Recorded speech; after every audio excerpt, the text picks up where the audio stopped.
getting up is hard. But I think that, being a self-starter, being able to, be self-motivated and get up, and because you don't just have to like get up and show up, you have to get up and lead.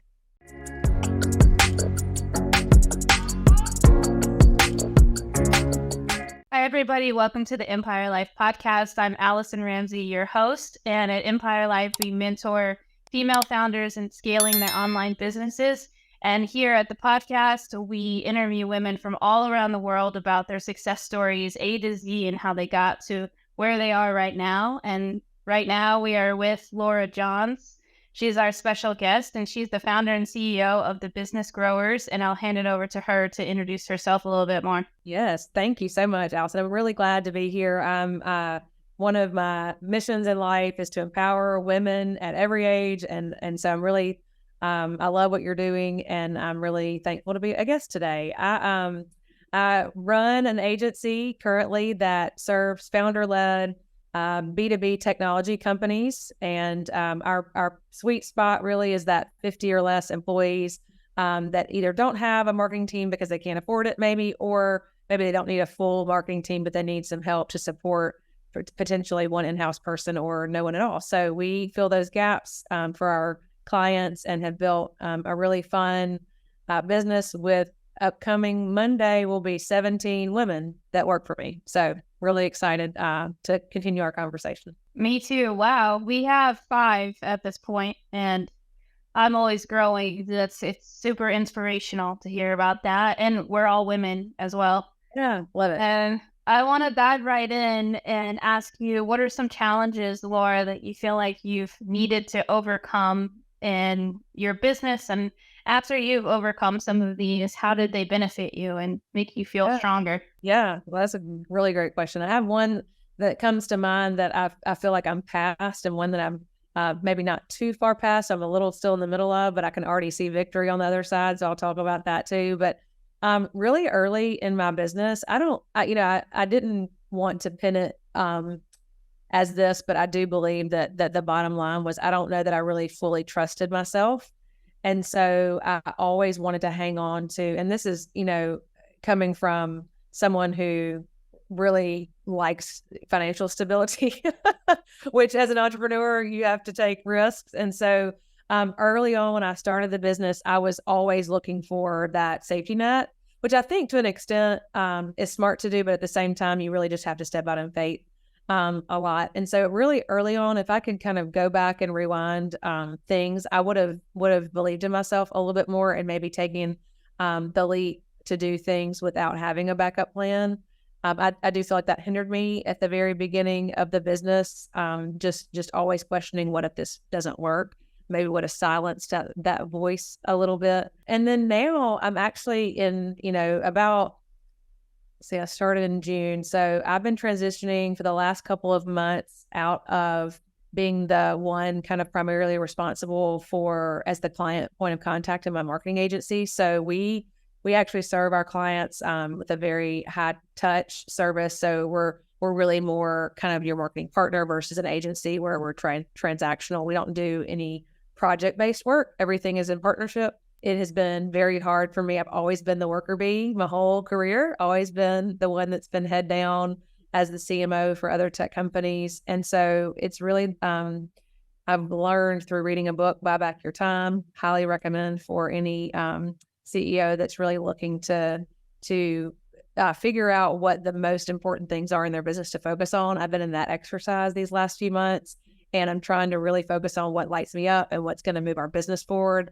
Understanding that staying knee deep in the client work might actually hinder the business's growth versus help us accelerate. So I have officially stepped out of being the lead in client work, and now I'm working on, okay, what's the vision for the next few years? What are our most important priorities, our rocks, and things like that. So that's a challenge and a hurdle that's taken me a little over 2 years to overcome.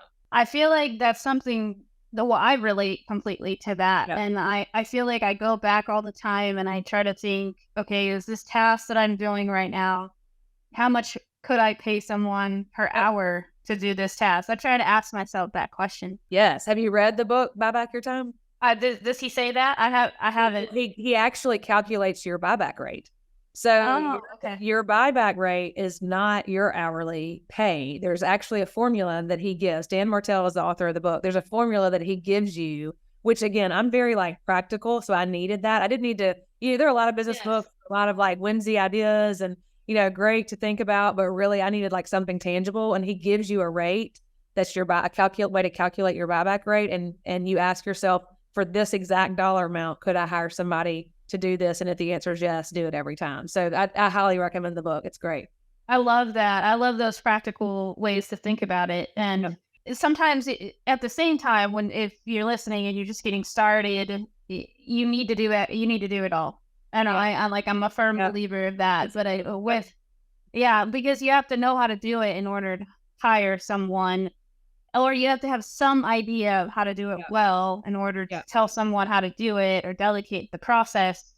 But I think the problem, like you were mentioning, or the challenge is to have the goal to eventually get to the point where you're going to delegate it. Sometimes we're just going through the motions and doing it rather than having that goal at the end of it. Okay, eventually I'm going to delegate this. Right. So just like it's got to get done, like loading the dishwasher instead of teaching our kids how to do it. Like it's got to get done. Folding the clothes. Yeah. It's easier sometimes.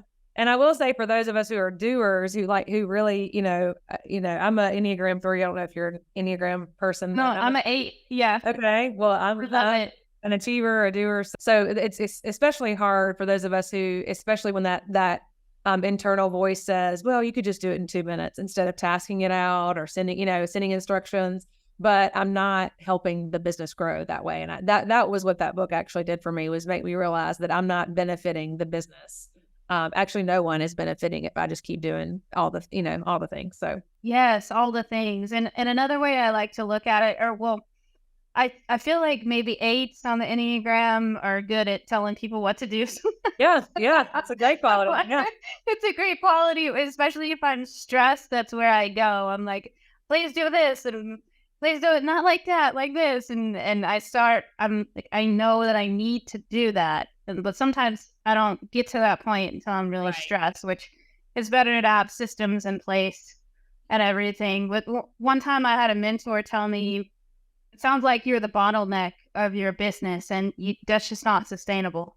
Yeah. And it took a while for that to click for me, because we just think I got to do all the things. It just has to get done. And I think, until I realized that it was actually hurting the business, that's when I made the shift. And how do you feel about a morning routine, Laura? That's a good question, because I have a 7-year-old, and a 3-year-old, and we're just coming off of summer. So that's a wonderful question. I am very type A, and a morning routine is really important. But I've also learned in the last 7 years after having my first son that you also have to have room for flexibility, because having kids means that not everything's going to go the way that you think. But morning routine is very important. I've actually over again, kind of as I have reprioritized some things over the last couple of months, I have gone back to prioritizing my exercise in the mornings, which now I'm taking a shift. I turned 40 this year, or at the end of last year. So I am makeshift, I think all of us may, where exercise is no longer for my body as much as it is for my mind. I'm not trying to, get a 6-pack or fit into something different. I'm strictly just trying to really just be my best self and be mentally clear. And so I do that in the mornings. And I also have learned, after my exercise, I learned to prioritize just 20 minutes. I'm just giving myself 20 minutes in the mornings to sit. That's really hard for an Enneagram 3 to do, just sit. But therapist has challenged me to finish a cup of coffee without doing anything else. Wow. In the morning. It's very, and when I first did it, I thought, oh, this is going to be a piece of cake. And it's actually very hard to do for me. So I do that. I finish a cup of coffee every morning by myself before I wake my son up at 6:30. So once the kids are up, the routine is just getting them out the door, getting them to school. But yes, prioritizing exercise in the mornings and the 20 minutes for myself is critical now. I've come to really. It is. I love it. That's extremely inspiring because I usually try to do, we've been waking up about 6, going back to school and driving my daughter to school. And then we're thinking about having more kids because I just recently got married. Yeah. And then I just turned 41 this last year. So we're almost the same age. And I agree that it's necessary for me to work out to just take out my frustration. Yes. And like that time in. Yeah, I had to release the expectation of it like changing anything about my body. I mean, I know that it does on the inside, but I think for some reason for the longest time in my 20s and 30s, I could work out, and do a certain thing for a couple of weeks and notice a change. And so now I've just kind of released the pressure of like doing it for a change in my body and doing it more because I deserve to have mental clarity and to be the best mom for my kids and the best boss for my team. It's just something that's kind of now become a necessity for my mind. Yeah, I felt like I needed to release that too. It's not the same. Yeah, you not eat a little bit less and go to the gym in your 20s and you lost 20 pounds in a few weeks. Right.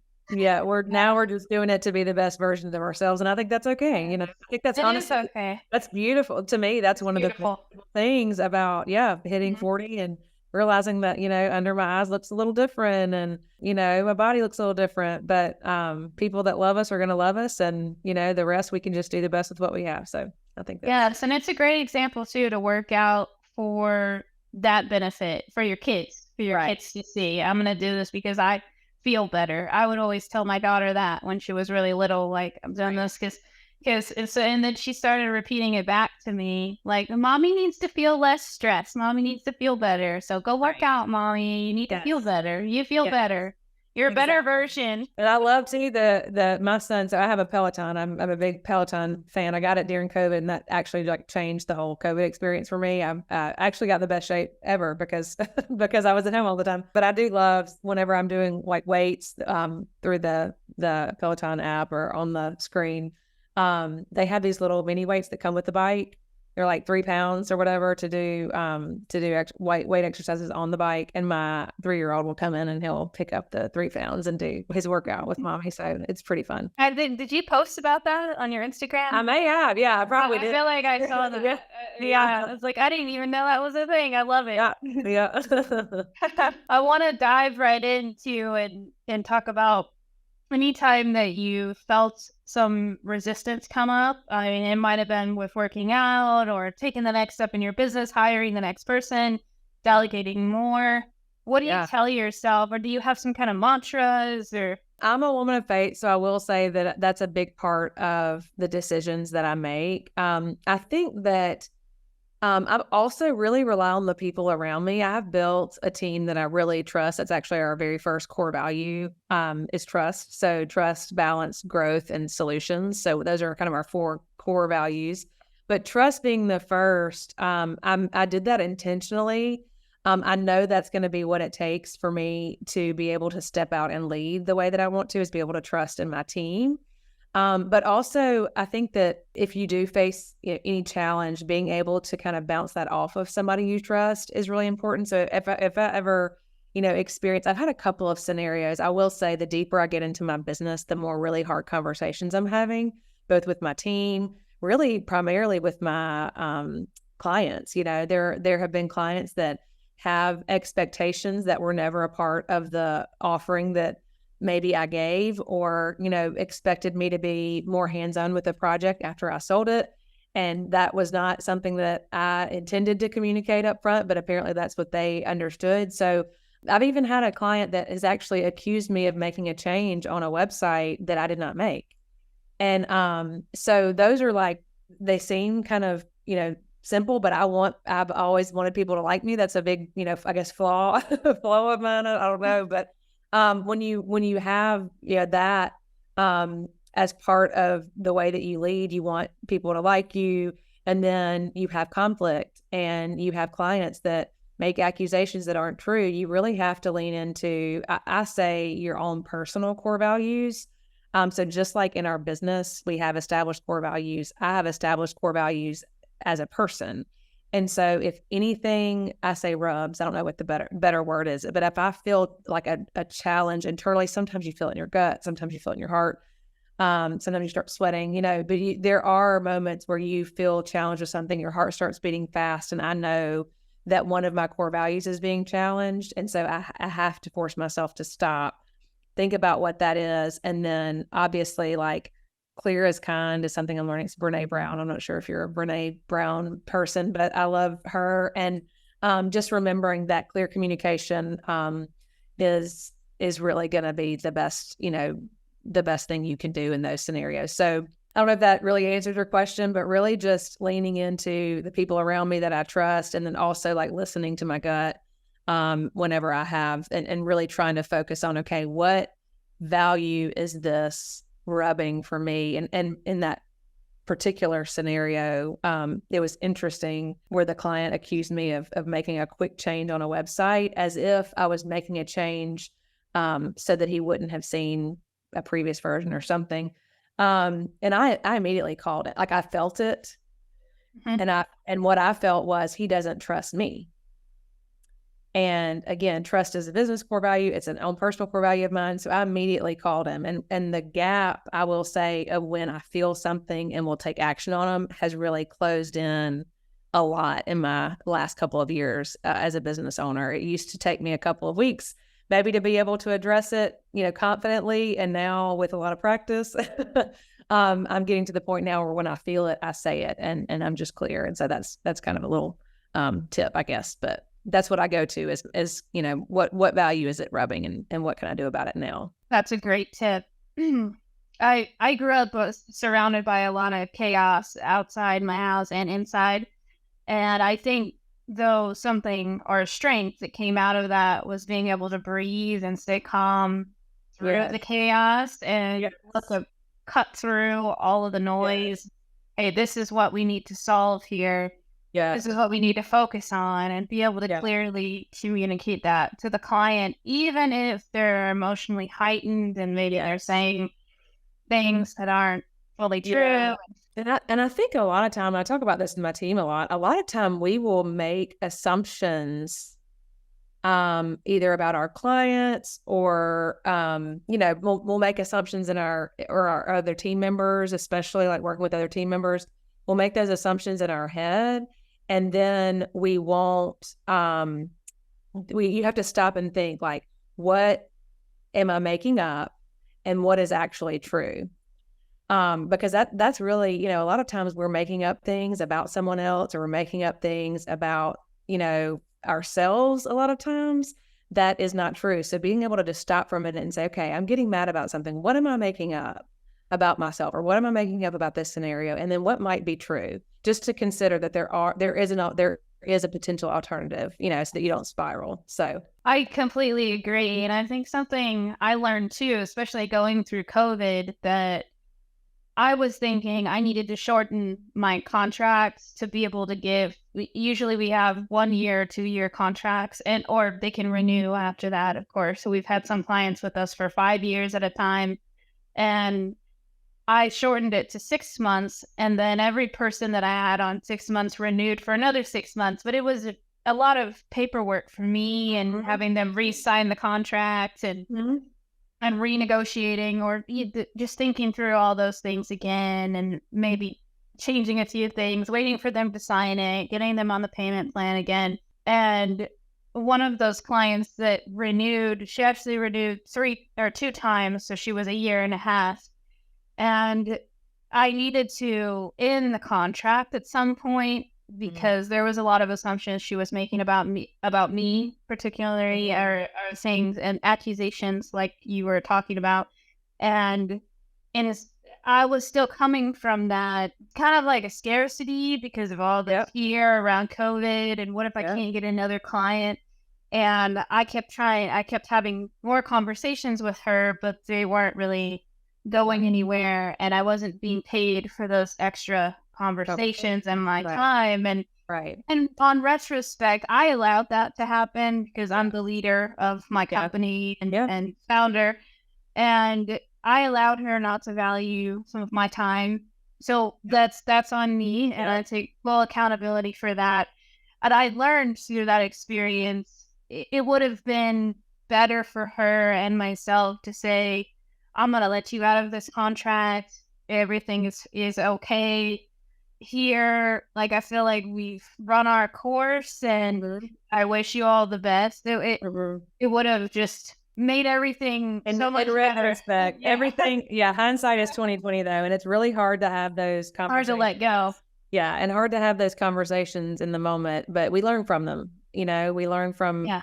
I will say that now that I have gotten in the habit of when I feel it, I say it. So obviously, like if it's like anger, and this is in relationships with my husband or anybody, but obviously, like if it's anger, then I want to like bite my tongue. But if it's just communicating like my truth and my conviction on especially if someone is challenging a core value, of trust or whatever the case may be, like I'm communicating instantly as often as possible. And that has really, I think, changed, certainly my confidence and my ability to continue to do it. Like once you practice that from time to time, like you get better at it.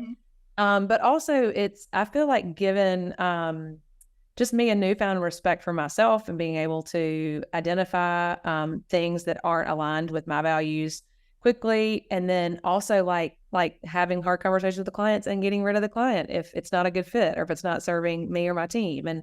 And so like one hard no that we have, like if someone is just speaking to anybody on our team disrespectfully, that's a no-brainer. We don't even ask questions. If I feel like my team member feels disrespected, we immediately will let go of the client. And that's happened twice already in 2 years. So Amen. no amount of money is worth being disrespected. So yes, and we got to look out for as women, because I do think it happens. I don't want to I agree, but I do think it happens more with women. and all of my clients are women at this point, and we were initially working with men too, and we just love supporting women, and all the people on the podcast are women too. And I've had the experience where someone went through the whole application process to be on the podcast, and then my assistant was working with them to get scheduled, and they were really rude with them, and we said, nope, you disrespected the team member. That's not how you talk to somebody on my team, and I'm not moving forward with this. Is not a good fit. Good for you. That's awesome. Yeah, because I completely agree. And life is short. Yes. Like they're a representation of me. They're an extension of me. And if there's the possibility to be disrespectful to a teammate, there's a possibility to be it's just, to me, it's synonymous with being disrespectful to me. Yep, absolutely. Very protective of my team. Should be. And honestly, I'm sure they love and respect you for that. They tell me that a lot. Yeah, that's what it's all about. Like if there's anything we can do as leaders, it's go to bat for our team and make sure they feel like they're protected by us and our family. That's for me. Yep. It's a core value. Yep. And I want to dive right into a childhood story reflecting what you do today, because that's actually probably my favorite question. Oh, interesting. Oh, that is a good question. Let me think. A childhood story I will say, my mom did not work outside the home until I was in college.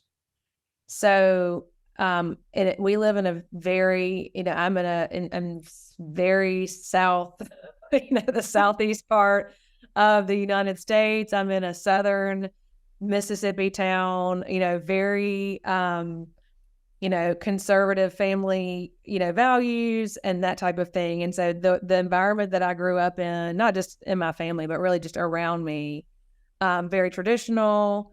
Most of my friends' moms, were homemakers, which I have a lot of friends today that are homemakers. But I never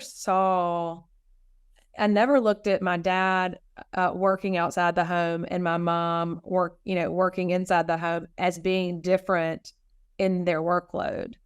If anything else, like my mom was pulling a very heavy lift inside the home and was still she would get on the lawnmower, mow the grass. She would, she would do a huge heavy lift of the home that still was just as much work. And of course, those of us who are working moms know that, the hardest job is at home 100%, or for me anyway, it is. I mean, that's the most challenging. So my mom was just as hard of a worker. Her work ethic, is exceptional, and always has been. And I was able to see work ethic valued equally, for my mom who was inside the home, my dad who was outside the home. And it really was never about like where the dollars came from. And so I just feel like that has kind of shaped, my husband is in ministry. So, our economics look probably a little bit different than the normal Southern household, but it works for us. It's wonderful to see in our household, my husband step up to, especially in the season. Like me starting this business was very much our decision, not my decision. Because, for me to start a business meant that I was going to be traveling and going to be away from home. And so I needed just as much him to commit to it as me. And so I think that was modeled by my parents, both seeing that because my mom, was a homemaker inside the home, it never occurred to me that her job was any less important. It wasn't, it was just, if anything, more important. But I think that traditional roles, which thankfully I do feel like we're kind of moving out of, hopefully a little bit slower in Mississippi, maybe, but those traditional roles of the home, kind of started with my parents' generation changing, and I'm seeing just in my marriage and our home. I loved this past week, my 3-year-old, he's really into cooking. He opted out of the water slide at a birthday party last weekend to stay inside and cook. And it made my heart so happy because he's learning that from his dad. He's not cooking because he sees mom cook. Trust me. So I just loved that, my upbringing really, I feel like kind of led me, into my adulthood, really understanding, and thankfully married someone who we both feel like it is 100% team effort. And there have been seasons in our marriage, and I saw this in my parents' marriage too, but there have been seasons in my marriage where I've carried a heavier lift at home. And then now we're in a season where he's carrying a heavier lift at home. And I think that is just great to see, and for my kids to see. Yes. Did you have a little business when you were little too? No. Sell anything? I will say, I'm glad you asked that. I did make business cards in 5th grade with my friend Bethany, with our home phone numbers on it, because, there were no cell phones or any other way to get in touch with anybody besides your home phone number. But we did have a babysitting service, and we went down to the local, gift shop that printed back, in the day. It was a cool thing to have like your own gift tags, like to put on gifts. So we had the gift tag created with our names on it, and we handed that out for babysitting gigs. I've always worked, and when I was 13, I worked at the local snow cone stand. That was also the summer that I gained a lot of weight. I was testing too many snow cones, but worked at the local snow cone stand, worked at a law firm. In high school, I worked throughout high school, worked in college. That's just always been a part of, again, who I am. I've never considered otherwise. So I think that has, kind of been, I'm an Enneagram 3. So achievement is something that's very important to me. So I can't shake it.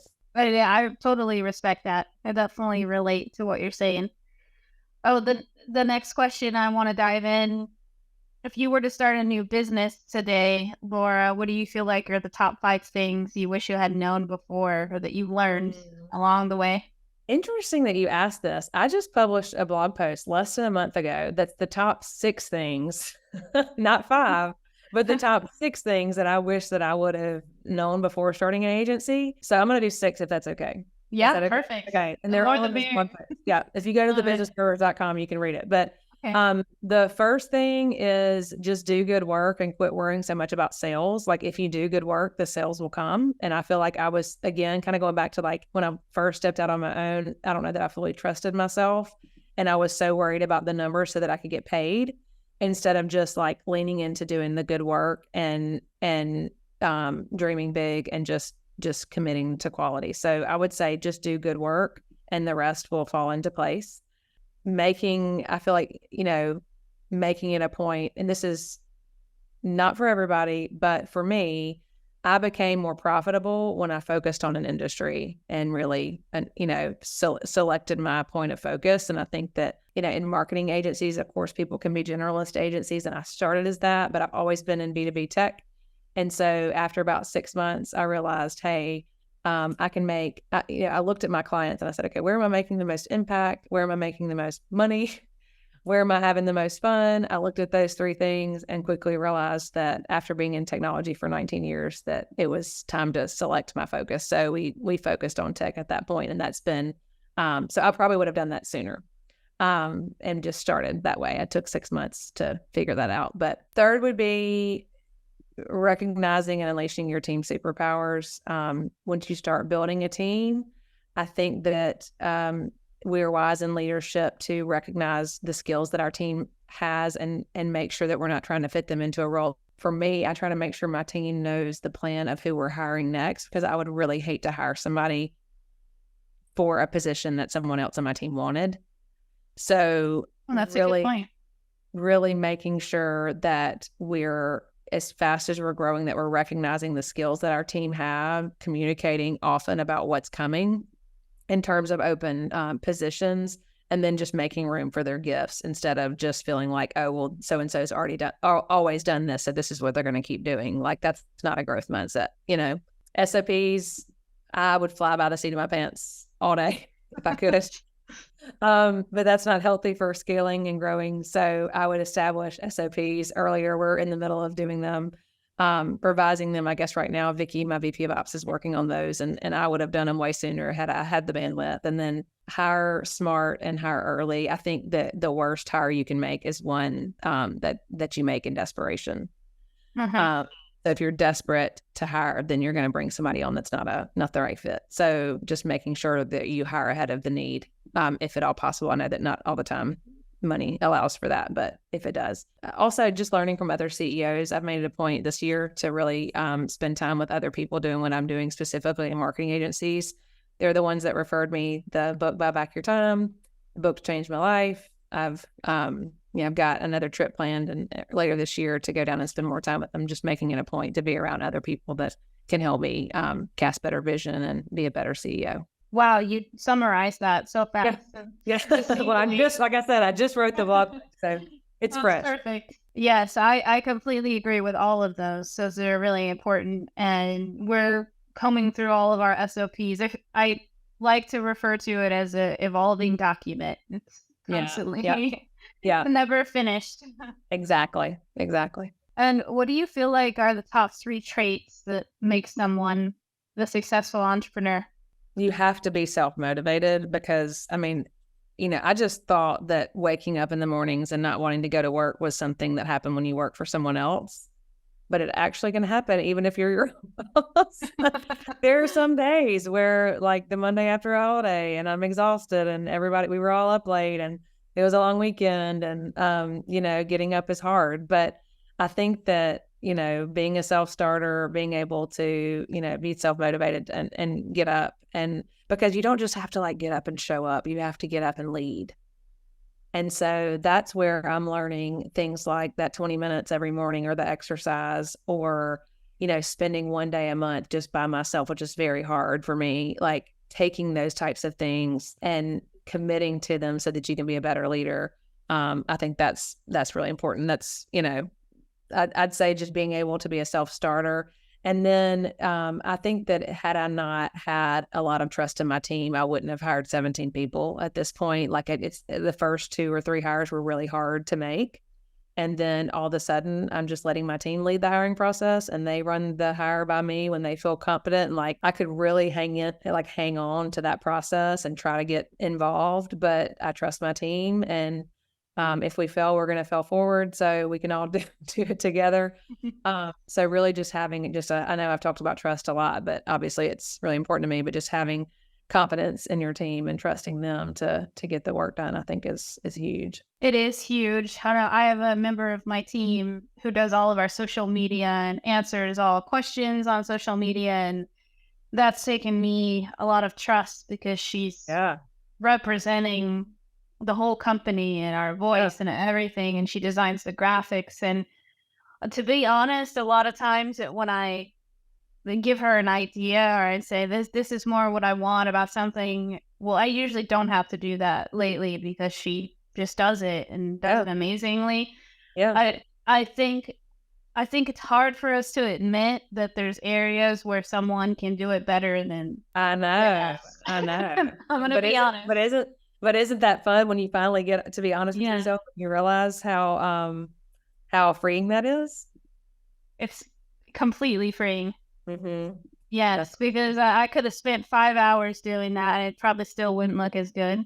Right. A lot of the graphics. And that's honestly, that's really what it's all about, I think, is like figuring out that and then empowering your team to do the work. I think that's awesome. Before we hop off, Laura, this is kind of similar to what we were just talking about. What are the 3 top concepts that you feel like everybody in the audience needs to hear? Just in general about entrepreneurship or in general or life hacks or anything. I think kind of going back to that clear as kind. I think that a lot of times we are hesitant to be honest because we don't want to hurt anybody's feelings or and what I have learned about not being very clear about whether it's expectations, accountability, like you can't be unclear with someone and then expect them to read your mind. I mean, we all know if you're married, even newly married, like, you know, that you can't expect your husband to read your mind or your spouse to read you. Like that's just not. So in the same way, like you can't expect your team to hit the goals that you've set out if you're not clear.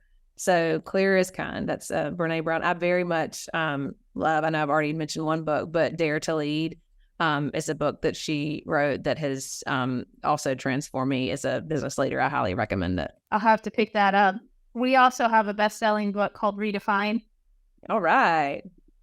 It made myself and the 8 other women featured in the book best-selling authors. Nice. I'm going to read it. It's on my list now. Amazing. Perfect. And I do love that clear is kind. That's something that my now husband, it feels still new to say that. I love it. But he always tells me it's easy because that's more of how I communicate. Sometimes he thinks I'm really upset. Maybe that's the 8 Enneagram. Yeah. But I'm passionate and fiery when I communicate it. Then I've moved on. If we've came up with a solution, I've already forgotten that. About it. Most likely, we're moving forward. And that's so good, though. That's a skill that I think does not come easily to everybody. Yeah, he tells me about that. I'm just so grateful that you don't hold on to things, or you don't hold anything in, because I'm not repressing anything. I just like this is where I'm at with this. This is how I feel, and When honestly, like to me as a business owner, if you're holding on to things, like the business is not moving forward. Like, why are we looking behind? Like, we're always, same for us, like we're always just looking ahead. So if there's anything that we need to resolve, we're just going to knock it out and talk about it. So that's very healthy, I think. Yes. And thank you so much, Laura, for being with us. Of course. Thank you for having me. I enjoyed this.